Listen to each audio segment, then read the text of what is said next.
दोस्तों नमस्कार।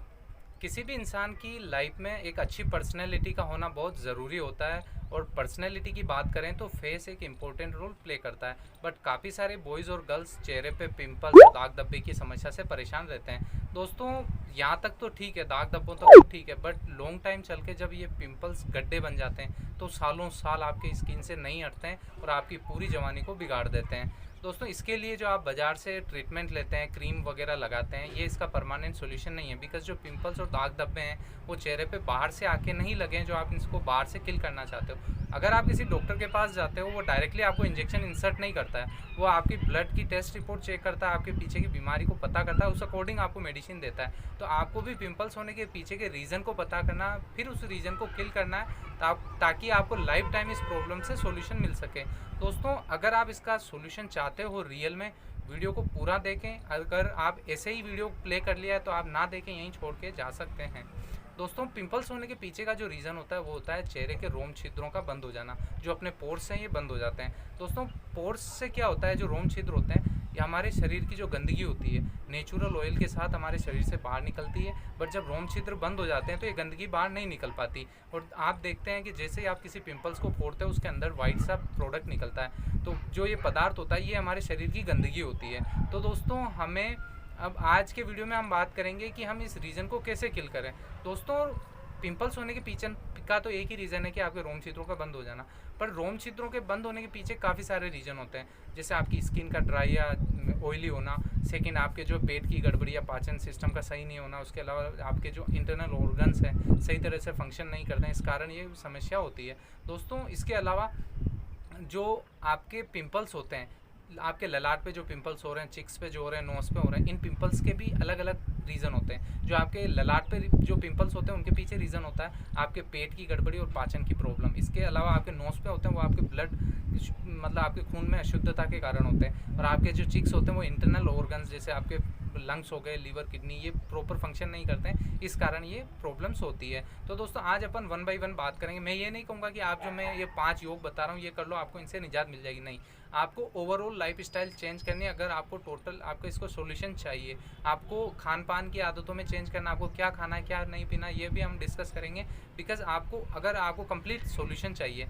दोस्तों अगर हम बात करें चेहरे पे होने वाले पिंपल्स, ललाट पे होने वाले पिंपल्स की, तो जो पाचन की गड़बड़ी है उसके लिए हमें करना है वज्रासन और हमें जो है भुजंगासन, ये दोनों हमें आसन करने हैं। और इसके अलावा ये जो ललाट पे पिंपल्स होते हैं उनके पीछे एक रीज़न होता है पानी की कमी। तो हमें खूब पानी पीना है। डेली आप 4 से 5 लीटर पानी कम से कम पिएँ, तो उससे आपकी बॉडी अच्छी तरह डिटॉक्स होगी। इसके अलावा पानी के साथ शरीर की जो गंदगी होती है वो हम टॉयलेट के साथ बाहर निकल जाती है। तो और इसके अलावा जैसे खून की जो अशुद्धता, नोज़ वगैरह के जो पिंपल्स होते हैं उसके लिए आपका ब्लड सर्कुलेशन सही होना चाहिए और आपको फूड हैबिट्स चेंज करने, अच्छा खाना खाना है। और आपके जो लंग्स और लीवर और हार्ट जो फेफड़ों के कारण होते हैं वो पिंपल्स आपके चिक्स पे या आप देखते हैं इधर उधर जो पिंपल्स होते हैं वो इस कारण होते हैं इंटरनल ऑर्गन्स की कमजोरी के कारण। दोस्तों पाचन के ये जो पेट की समस्या के कारण जो पिंपल्स हो रहे हैं उनके लिए आपको डाइजेशन सिस्टम सुधारना है। आपको मैदे से बनी हुई चीज़ें नहीं खानी है, तेल में तली हुई जो ऑयली चीज़ें वो नहीं खानी, ज़्यादा फैटी चीज़ें वो नहीं खानी है।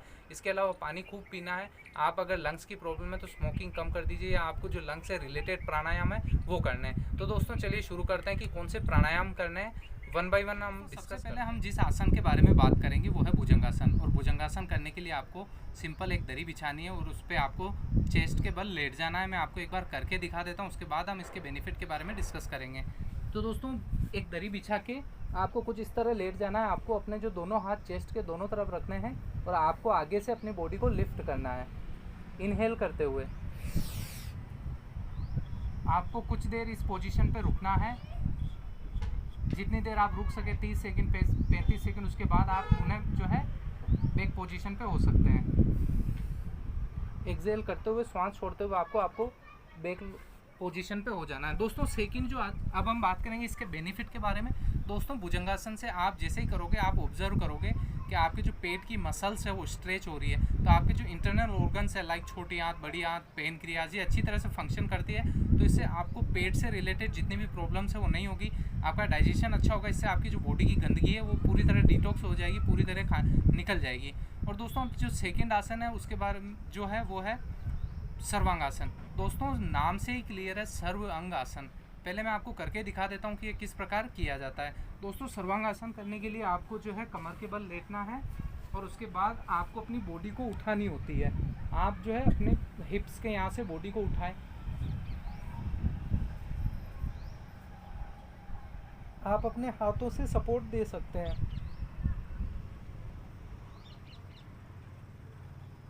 आप जितनी देर यहाँ रुक सके उतनी देर आपको रुकना है, कम से कम 1 मिनट। दोस्तों जो तीसरा आसन है वो आप इसी में कर सकते हैं, वो है हलासन। हलासन में आपको जो है पैरों को पीछे की ओर ले जाना है और ज़मीन से टच करना है।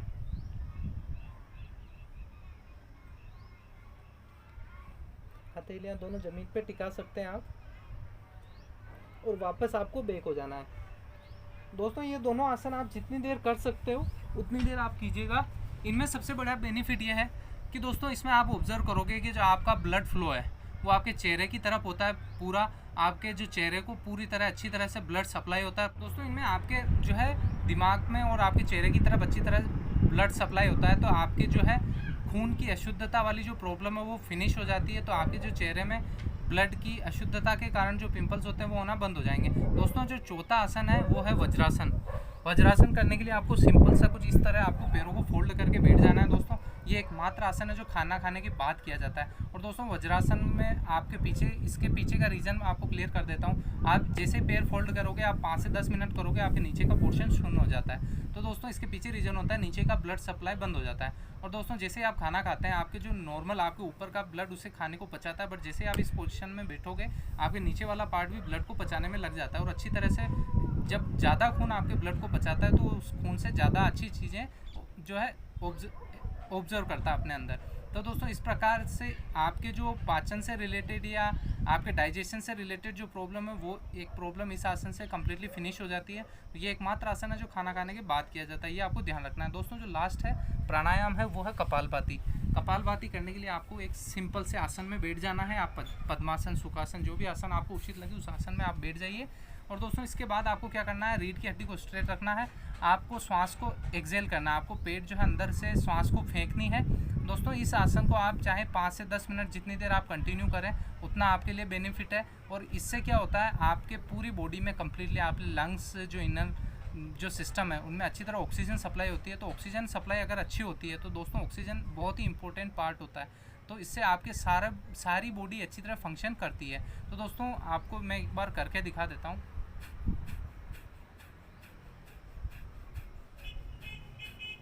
आपको श्वास को बाहर फेंकना है, तो इस प्रकार आपको ये करना है दोस्तों। तो ये थे 5 आसन। इसके अलावा आपको चीज़ों को ध्यान रखना, वो आपको डेली पानी जितना ज़्यादा हो सके उतना ज़्यादा पीना है, उससे आपकी बॉडी अच्छी तरह डिटॉक्स होगी। दोस्तों पानी के साथ आपके शरीर की जो गंदगी है वो पूरी तरह बाहर निकल जाती है।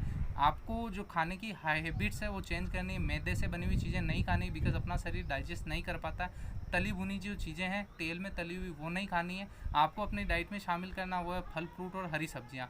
दोस्तों इन चीज़ों का आप जितना अधिक सेवन हो सके वो करें। इसके अलावा एक चीज़ और, आप अगर किसी की स्किन में बहुत ज़्यादा प्रॉब्लम है और बहुत ही जल्दी सॉल्यूशन चाहता है तो 2 चीज़ों का स्पेशली ध्यान रखें। आपको इनके अलावा जो एक्स्ट्रा करना वो है दोस्तों एलोवेरा।